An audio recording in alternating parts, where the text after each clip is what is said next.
ঢাকা বিশ্ববিদ্যালয়ের কেন্দ্রীয় ছাত্র সংসদ ডাকসু নির্বাচনে শিক্ষার্থীদের ভোটাধিকার প্রয়োগ করার আহ্বান জানালেন ছাত্রদল মনোনীত ভিপি প্রার্থী আবেদুল ইসলাম খান। মঙ্গলবার 9 সেপ্টেম্বর ঢাকা বিশ্ববিদ্যালয়ের অধীন উদয়ন উচ্চ মাধ্যমিক বিদ্যালয়ের কেন্দ্রে সামগ্রিক পরিস্থিতি দেখতে গিয়ে তিনি এসব কথা বলেন।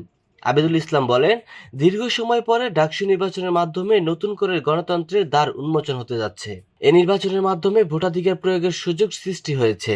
এ সময় তিনি বলেন, আপনারা আপনাদের বিবেক খাটিয়ে যথাযথ নেতৃত্বে বেছে নিন। কেউ ভোটাধিকার প্রয়োগ না করে বাসায় বসে থাকবেন না, সবার প্রতি উদাত্ত আহ্বান জানাচ্ছি। এদিকে সকাল থেকেই প্রায় সব কেন্দ্রের সামনেই ভোটারদের দীর্ঘ লাইন লক্ষ্য করা গেছে। শিক্ষার্থীরা জানান, সকাল সকাল তারা তাদের ভোট কার্যক্রম সম্পন্ন করতে চান। এবারের নির্বাচনে মোট ভোটার ৩৯,৭৭৫ জন।